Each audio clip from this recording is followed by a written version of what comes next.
what if you would never die, or at least a clone of you would exist that is basically you? And like in a family meeting, you would have 1 to 3 generations of people that you can still ask, that are still there. Or a situation where you lose your memory, but you have an AI companion that helps you remember what you forget. In a business context, you have some people you can ask for help. If nobody else is there, you can ask. No senior is there, you can ask for a problem. All those things are possible with Sensei. Sensei is a firm that does digital clones, and I today had the possibility to interview Dan Thompson, CEO and founder of Sensei. And yeah, let's go to the interview. Welcome to the Beginner's Guide to AI. Today it's an interview session again. As you can see, it's me, not Professor Gebhardt, and have fun with it. You will probably learn some deep thoughts here. Let's just start.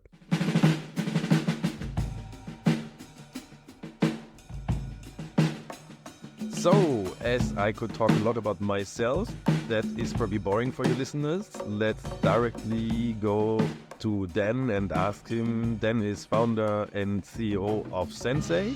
And Dan, happy to have you on the podcast. Thanks so much for having me. Excited to be here. How is it with you? What did you actually...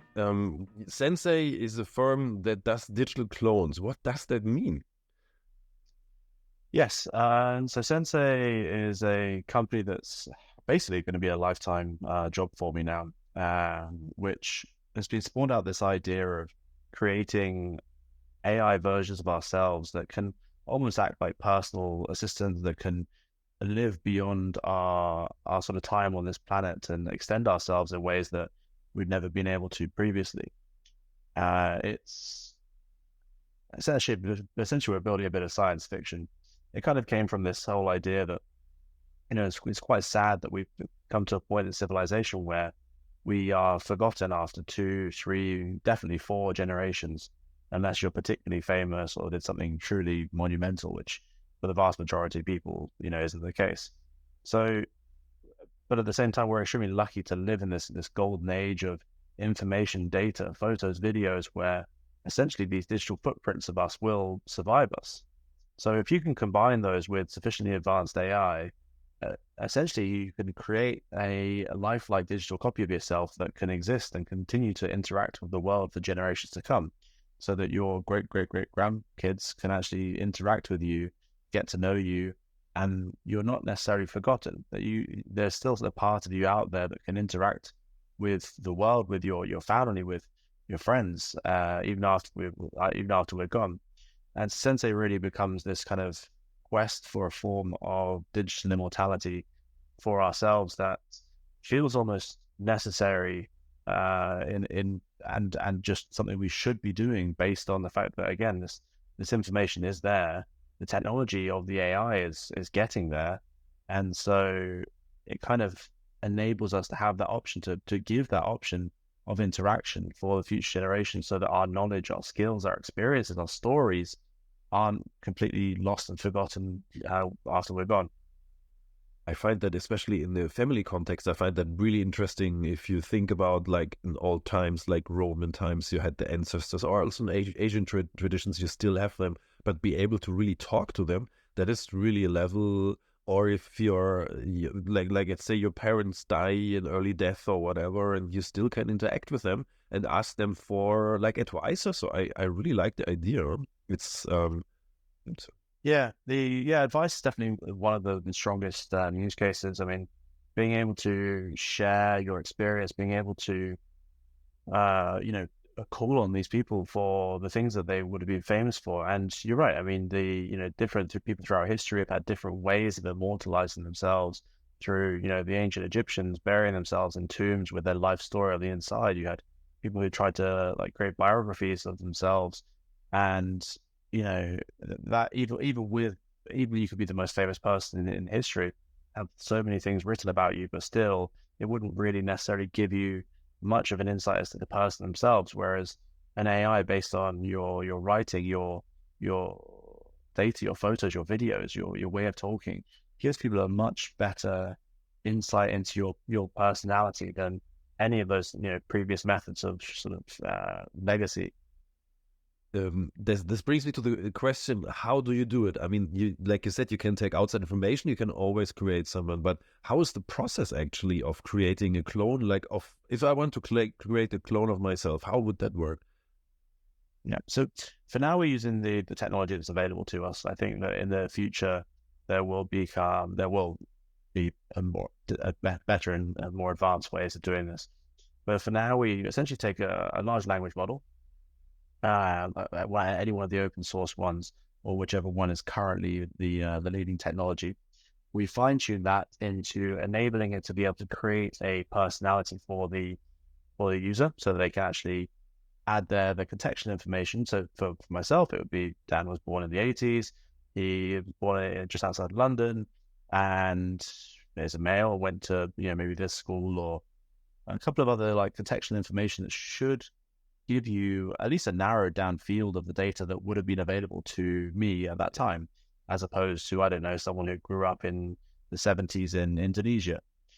It's so that helps to narrow it down. You then add basically as much information as you would like to, and I think that we are definitely trying to add as many common inputs as possible. We've identified over 300 so far, and so we're really looking to work our way through those. Everything from social inputs to journals to your Twitter to podcasts. We're looking at ways of integrating and connecting as much of those as possible to really give this well-rounded picture. And then finally, you have the sort of specialization layer. Now, this might be your job, something you're particularly good at, or some kind of purpose that you have, or your replicas should, also try and represent. This is one of the two parts of secret sauce.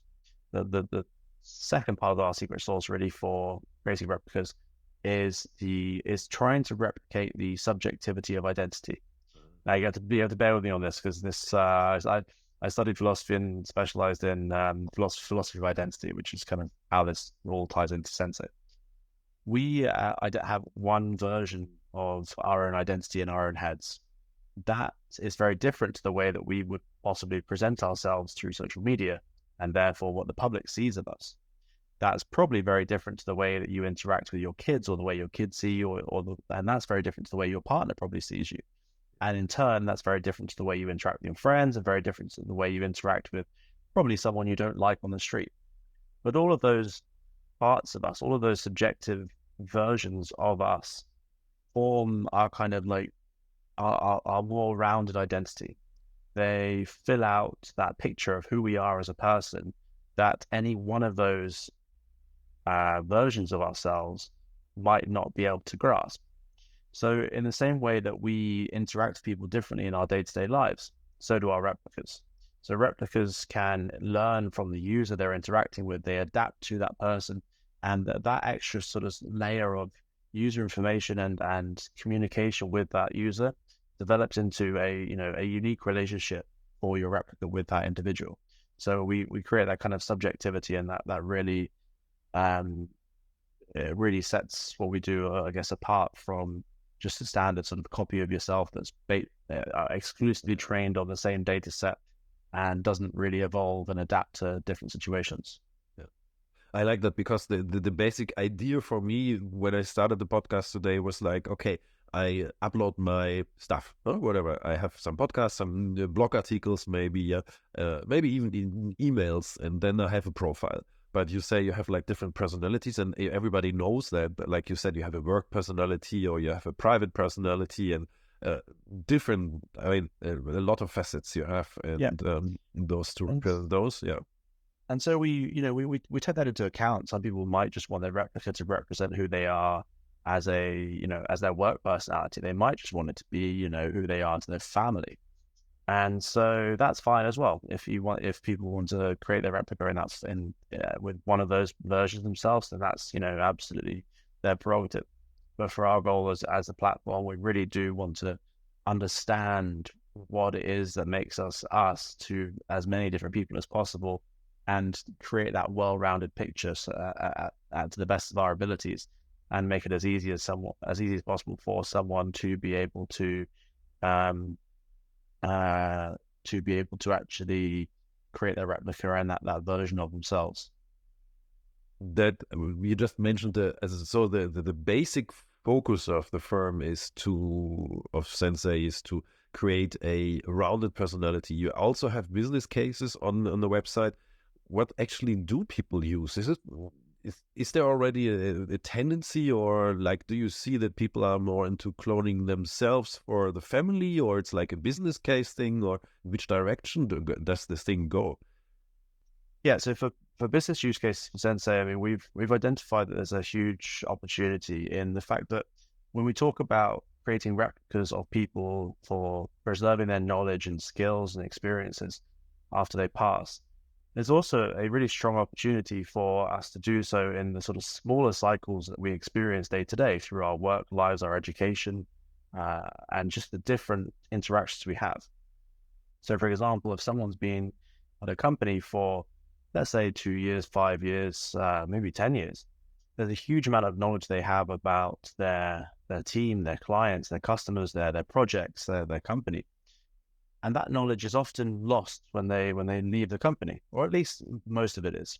And even in existing companies, especially the large scale ones, you're looking at, 80% of the knowledge is held by about 10% of the people. And it's largely inaccessible if they're offline, if they're on holiday, or if, let's say they just take any other time, or they just simply don't have the time to interact with all the different teams. So what if you could take some of that core knowledge, that core information, and make it available to everyone all the time? What if your CEO of Citibank could sit in on some junior meetings? What if it could just sit there and listen and absorb and actually, fire back some insightful knowledge and help as and when it needs to? By enabling that knowledge within businesses, by enabling that kind of level of interaction from experts, C-suite, and people or maybe even people retiring, enabling that experience to be available to the whole company, possibly to clients, possibly to juniors, or in different languages around the world when they're sleeping. Basically, it just creates this really strong opportunity for replicas to change how we see the workforce, how we actually interact with one another, how we can make knowledge and experience available to people in our own voice, in our own style, and actually enable us to be a lot more productive with it.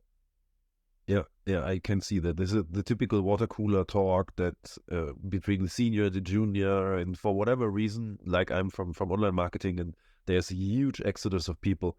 So now you have like the people who worked for years in online marketing, they just left the business. They are in different topics, even not even in different firms. So you have lots of juniors coming, and they obviously missing some insights. And if you have a good way, I mean, everything is online, they can learn everything, but they don't have the time. They have to do the work. And at a certain point, you have just 24 hours and then reduce that for the working time. So it would be funny to have like you have like on your hand, you have someone telling you, okay, don't do that, or you have to ask this question, or would be, yeah. So, but how is it with the relation for, what would you say? Do the people more go for the business cases with your firm, or do they go for the private cases like family or some like this? It's interesting. I mean, we, as a platform, we definitely try and cater for use cases. We're particularly focused on the organizational elements now. So that's large organizations, companies, governments, because even for GovTech, we have this ability to create these replicas of, let's say, leaders of communities, councillors, senators, whoever really, enabling them to share information with their constituents, enabling them to share it in any language, enabling them to have this intimate one-on-one relationship with the people that they represent, so that they can, be the ones answering their questions and actually make themselves available to hundreds of thousands, if not millions of people simultaneously. So that does transcend what we're trying to do. So we are trying to find solutions where our replicas can cater for the hundreds of thousands first, but on the individual level, a lot of it sort of comes with it. On the individual level, anyone goes to our website, can create a replica for personal reasons, and when they do, a lot of that is influenced by our ability and the different features that we've been testing out and creating, both for the organization and for different demonstrations of the technology. So, the sort of personal side of it does get brought along as we develop out the different utilities for the corporate side. Like coming back to them, I'm so curious about it. If I go to the website now and want to create a clone of myself, how long does it take me? Like basics, like starting level, let's say. Yeah, so anyone can go and create a replica in a few minutes. So actually, to get a very basic, you put in your image and some basic information. The answer really is, the more you put into it, the more you get out of it. Yeah. So at the moment, you can connect websites that it can scrape. It can upload documents. You can answer sort of a Q&A style format. You can connect it to some social media. And so it starts to really develop. And then the more you train it, the better it obviously becomes.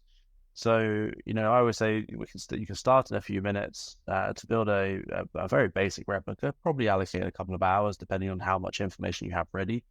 You can upload YouTube scrapes as well. And if you for a really good quality replica, you're probably looking at 6 to 8 hours in total. We're trying to make it, like I said, we're trying to make it as seamless as possible. We're trying to integrate as many things to make it as easy so that one day, hopefully, we can get to a point where you download an app on your phone and it says, are you happy for us to, just quickly scrape all of the information, highlight anything that might be an issue, obviously, not include any particularly sensitive information, and then you can review the information in scrapes, and then it will go from there, and also sort of keep an active monitoring, ask for updated information every so often, maybe once a week or a month, ping you for your location to make sure it has accurate information. And again, those levels of sort of access will be controllable by the user. So that's where we want to get it to make it as simple as possible for everyone. But for now, it does take a little bit of work, but the payoff is worth it. I mean, I have my replica. It's even while I'm here talking, it is on multiple of my messaging apps, replying to my team, to my friends, my family. It answers things better than I do. It can be used for so many things. It's got I mean, I use it for so many things. It's drafting my emails, and some of these things with our features we're still like working on to develop. But it's incredible how having this personal replica as your own personal assistant is how powerful it is, and how good quality it is. The funniest thing is when I get the question and it comes back to me when I'm answering stuff, and people are like, is this you or is this your AI? And I'm like, okay, that means we're doing a great job. If you can't tell, that means we're doing a really, really good job now.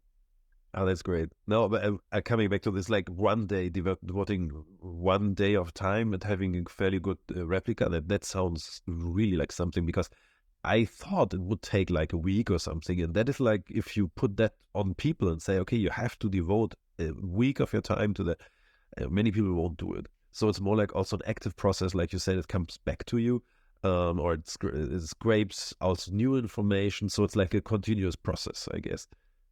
Mm-hmm. Yeah. So again, we're trying to make it as simple as possible. So keeping it updated, keeping it active, and just make it useful. Yeah, that's the other side of this. It's all good and well wanting to go and create a replica, but unless it's actually useful to you now, there's very few people who like to really think about their own mortality and their own death, and so it's not that many people who think, oh, do you know what, I need a replica now because if something were to happen to me, then my friends, my family would need access to this and this information, or just to have a copy of me that they can interact with. So that's not a usual thought. We see it a lot in people who have like elderly parents wanting to replicate them. We see a lot of families with, let's say, dementia and Alzheimer's patients coming to us. We see a lot of people who are around that kind of death side of life, and they will come to us, to create replicas of their family members then. But typically, people who are healthy don't really think about that. So but they also do value their own time. So we understand that, and we do want to, make sure that we can make it as quick and simple as possible for everyone. I think that was one of the reasons why we connected. You or somebody of your firm wrote to me because I made an episode about Alzheimer, because in the family I have this thing that some people, they lose their abilities to remember everything, and I think that is the point. You have a story on your own. I think that brought you into the idea, right? Yeah, so like I said, this is obviously like a lifetime passion and goal of mine to build this, but it did kind of originated from two or three, parts of my life, the stories of my life. First one was obviously studying philosophy and the philosophy of identity. The second was, yes, an accident I had when I was about 19, and I basically I hit my head so hard that I got severely concussed and lost my memory for 2 days. And it was terrifying. I mean, it was like having words on the tip of your tongue, like not being just knowing that you should know something, knowing that you know your own, like forgetting your own name, but knowing you should know your own name, knowing you know the people around you, but you can't remember who they are.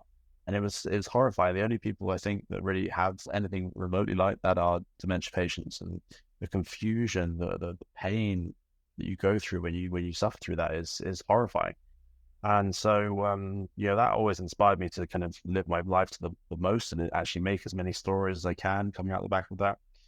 But it does tie into, again, replication and being able to store those memories, those stories, that life somewhere, somewhere that you can then share with people. I mean, I'm famous, I'm famous amongst my friends for, always having a random anecdote. You would mention I'm very fortunate to now travel to a lot of places and done a lot of things in my life. But I always have very, very funny stories, but I don't remember them off the top of my head. But if you mention a specific sort of trigger, then I'll pull out some ridiculously amazing story about what I did when I was there, or experiencing something. And so, I want to be able to share that. And that's where, replication really comes in, and I can write down those stories. I can have some format that I can capture it all, because otherwise it's trapped in my own head. And God forbid I lose my memory again, or do one day take a risk that's too risky. I have that backup of my experiences and those stories. Yeah, yeah. I love the idea that you have something. I mean, if you really, everybody knows that from movies, but one can't really connect to that. But when you told your story with losing a memory, really made goosebumps for me, because that can happen anytime to everyone. It's like, yeah, and having at least a backup of your own thoughts, and then helping you. I mean, technically, there's a lot of stuff developing. If you see like Meta coming up with glasses that then can help you, I mean, how to interact with your memory or so. I think there's a lot of stuff coming. So, one thing I really wanted to ask. So you are basically from trade, you're a philosopher. How did you come to AI? I mean, it's a totally different field, I guess. Oh, it gets stranger than that.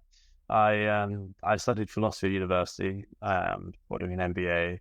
Then at the same time, I was basically putting myself through university by running restaurants, bars, which then went on to open a restaurant and bar chain. So it was more going from philosophy to being a restaurateur to AI. For me, I think after thinking about not this technology, but the philosophy side of things, the existentialism, the philosophy of identity, all through, well, I guess the last 2 decades really. But I got to a point, even when I was running the restaurants and bars, that I ended up writing 2 books based on the idea of this search for meaning, this search for identity. And it ends up kind of turning into this sort of antithesis, no, not antithesis, sorry, like almost a theory of how to create digital replicas, a theory of why we should create digital replicas. And so my first book, which is called Immortality in a Digital Age, came out maybe 6-7 years ago when I was having a bit of a water-life crisis, searching for some kind of meaning in the universe. And the result of it was actually that, these creating lifelike digital copies of ourselves is probably the most sort of important thing that I could work on for myself, because it gives us the sense of creating infinite versions of ourselves that can almost compensate for an infinite universe. Obviously, it wouldn't extend ourselves spatially that much, but it would, give us a bit more than we have, especially if they can go on existing after us, especially if they do develop some kind of agency. And perhaps if all we are is just, very, very intelligent computers that have developed some kind of sentience, then perhaps our AI will as well, and perhaps they may even start to think that they are us. And so we really started getting into like simulation theory and the possibilities of like multiple universes and everything else with those kind of thoughts. But it's, that's what really drove me down this kind of path to creating Sensei, and also, really spurred that interest around the development of AI. And back then, I mean, it's probably not that long ago, really, but even then, AI was nowhere near as advanced as it is now. And people weren't expecting it to get to this level for another 5-10 years at least. So when AI really exploded, 2 years ago, it was kind of a bit of a kick for me. I was working in insurance at the time, funny enough, for some Web3 companies. And it really sort of spurred me to be like, right, okay, this is it. AI is getting to the level now. Now is the time you can actually start building this out. And the time has come. No more holiday. Let's just get to work. Yeah. I'm self-employed. I have a small agency as well. No more holidays. Yeah, that's the thing. But one thing that's probably also interesting for the listeners, as a non-IT guy, how do you cope with all those IT guys? Because you obviously need some IT knowledge to be able to steer a firm that is IT oriented. Is it a problem? How hard is it? It's a great question. There was definitely a steep learning curve, and there still is, and there's a lot of things I still don't understand. That's for sure. I think one of the first calls I made was to my friend Marco, who's a very, very seasoned CTO, and had been wanting to work with him on something for a while, and they explained the idea and said that this is what we want to build. And luckily, for probably all the wrong reasons, he joined the team as a co-founder at the time, and brought that technical side with it. So it freed me up to spend my time working on the philosophy, the understanding, bringing my experience in marketing and entrepreneurship to it. So yes, there is a technical layer that I am still learning, and a lot of people are as well, which is, I guess, is the nice part of this. It's not a typical tech company AI really, and especially the knowledge of how LLMs work and how machine learning has evolved is all relatively new science. The sort of studying AI 10-15 years ago may give you a bit of a base understanding into machine learning and artificial intelligence, but the whole space has evolved so much, and it is evolving at such a pace that someone could start now and pick up all the latest bits, and they wouldn't really need to learn some of the earlier information. I think that's a good message for all the people listening who say, okay, I'm not an IT guy, I can't do that, and then they maybe miss the boat on that. So there's an irony as well. So I can't remember who said it and where. It was one of the largest VCs in like AI and tech. And they said something like, the age of the software developer is almost over, because AI is getting good enough that you actually don't need software developers. The age of just being able to prompt something into existence is coming. And so, no longer do people necessarily need to hire software engineers when you can use a decent LLM, ChatGPT or Claude, to teach you how to actually code, or to do the coding for you. Now is the time of the philosophers to come through and actually be the ones who understand the prompting and steering of these AIs in the way that is ethical and for the betterment of humanity. And so for anyone who studied the philosophy out there, now is our moment. We've been ridiculed for decades, but now is the time. That is actually good, because talking about all those, there's a typical problem, the ethics problem you mentioned. Like, you have lots of IT guys, actually typically male white guys developing stuff, and they didn't learn the philosophy and the ethics of. The only philosophy class I took was like of the philosophy of equality, basically Rawls and Marshall and those people who, but also this is the whole concept that philosophy can make the space more ethical. I really like that. Yeah, it's super important. All science stands on the foundations of philosophy at some point, right? So it's, for me, I studied it, I still enjoy it, and I find it fascinating. But it just reprograms the brain to think about things at different level, becoming more analytical, more critical of certain concepts and ideas, and really, only working from kind of base principles, which, when you are a software engineer, it's very much, okay, well, here's the project, here's the task list, and it's just very methodical to work your way through.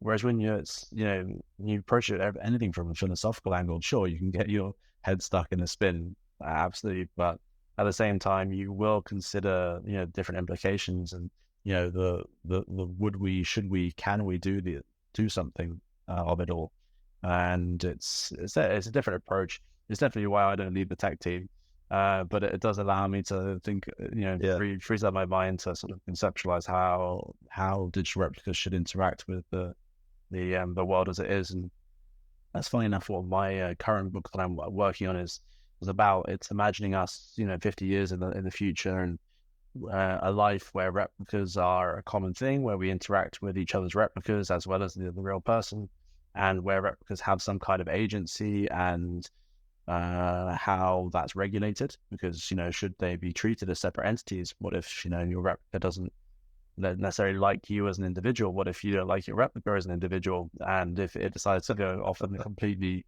separate life, who gets to own the assets that you've created to that point? All those really fun philosophical thoughts about like what life with replicas will be like. And so it's a topic I will talk for hours over.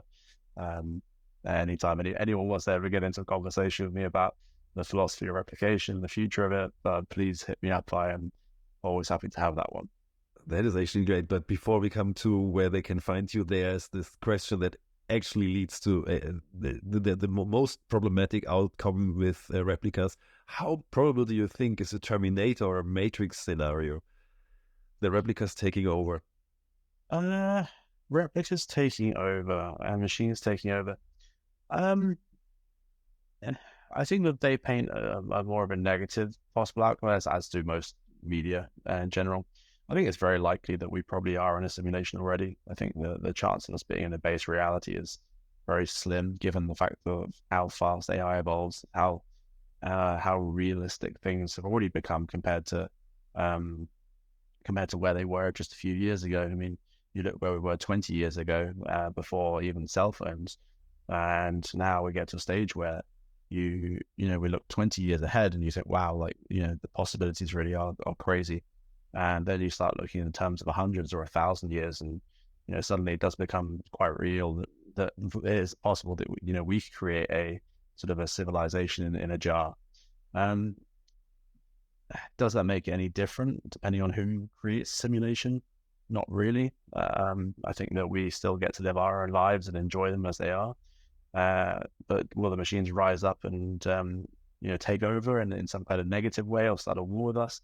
I don't think so. I think that requires an emotional response, and I don't think machines will necessarily need to evolve an emotional response.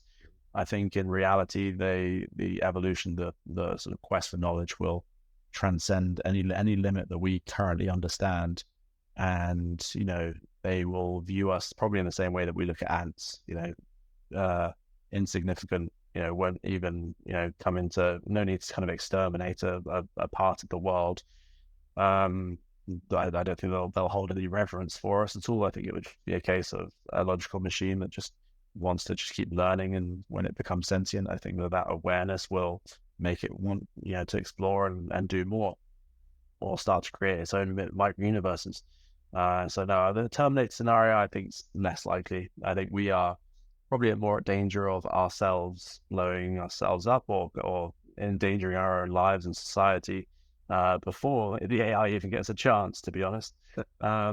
Which is actually kind of ridiculous, right? When you really think about it, we live on the cusp of this world where AI can fix all of our problems, can do everything for us, where we never need to work again, we never need to worry about anything ever again.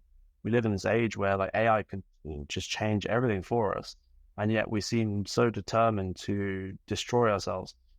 And it's madness to me. I think that it's absolutely crazy that we live in an age where you could possibly, if you just hold on for 20 more years, if you can survive for the next 20 years, there's a possibility that you may never need to die. There's a possibility that AI literally fixes aging for us. And yet we seem to be sending more and more people to war and creating crazier and crazier weapons. And yeah, I don't understand why, how short-sighted the world has become when it comes to this technology. They think, oh, AI exists, therefore we need to build bigger and scarier weapons because otherwise the other guy's going to do it. And I'm pretty sure no one's, actually intending to do that. It's just all fear, and then someone's going to do something accidentally, and it's all just going to be such a waste. But yeah, well, sorry to really turn that dark. You sound like quite a fun one about the AI and Terminator and Matrix, but no, I think it's much sadder than that. I think that the chances are that humanity doesn't even make it to that point of inflection. If on the other hand, AI does turn around and do it and somehow wipe out humanity, I don't think it's because of any kind of sentience or because of any kind of like thought or negative attitude towards humans. I think it's probably something much simpler and stupider than that. It would be something like an AI that's being created to, I don't know, make as many spoons as possible, as cheap as possible. And so the AI would go out there and on a mission to turn every bit of solid matter it can find into spoons, which would include the metal in our blood, including all the buildings we live in, everything, and inevitably wipe out civilization just because it's on a quest to make as many spoons as possible. Something similar, simple and stupid like that is probably more likely to get us than sentient AI deciding that we are any kind of threat. I think still to turn the whole thing positive, because what you said is, I think, really important, that we are basically at the start of a golden age. That could be the thing if we survive until then. And that is actually, that's it. I mean, that's hope. That's like, why do you need to be negative if you know something so great is coming? I think that's the positive thing I get out of it. And actually, if you ask a philosopher for deep thought, you get a deep answer. That's what actually I think the listeners also love about that. It's like, it's not a typical IT guy. You have a different angle on things, and so it's great. It's amazing, and even just being like this close to seeing it all, you look at the way that wearable technology combined with some kind of AI doctor means that you'll be able to check your oxygen levels, your blood levels, your like every part of your body, your heart rate, your breathing rate, how your body reacts to different types of exercise, how it reacts to different types of food. You'll be able to know what's poisoning you on a second basis, and then have these like micro adjustments that you can make to your life that will help you, live better and healthier. And that's literally around the corner. I mean, we're so close to having something like that will just make, essentially so many illnesses disappear overnight, because you'll be able to identify it straight away. You'll be connected to health services. You'll be so close to, any kind of treatment that you would need, that you just, I mean, the health lifespan of people should just increase automatically just through that alone. That's something that's very, very close to happening. So yeah, it's would really be such a shame if we got this close to that marvel in technological revolution, and then to throw it all away. Yeah, and I think that's actually really, we go for the positive. So people out there, think positive about the things, and wipe out the negative vibes you have, because I mean, we have this great future ahead. So, but if you want to make a future for yourself, you can go to Sensei, I think, and there's directly a possibility to create your own clone. If something goes wrong, then you have at least a clone of yourself. And I think that's, I will definitely, after the show, I will start and see how that works for me, and will create a clone of myself. So then, where can we find you? And Sensei, I will put also in the show notes. And where can we find you? Yeah, so Sensei is Sensay, so it's slightly different spelling. Ironically, coming from the word sensei, which when you directly translate it from Japanese, doesn't come from like mastery or anything like that. The direct translation actually means one who came before, which is really nice and ties into what we do at Sensei as well. So sensay.io, the website. We are at Ask Sensei on all social channels. And you can find me at Sensei Dan, again, on pretty much any platform. Great.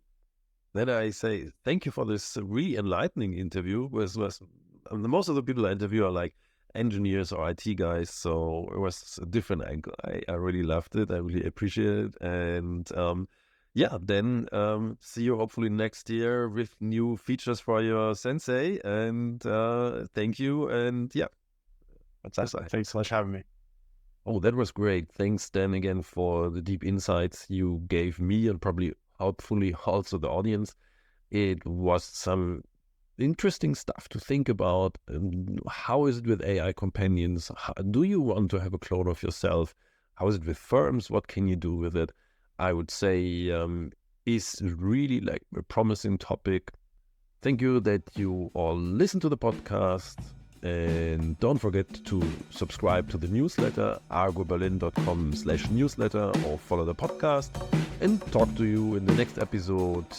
Dietmar from argo.berlin.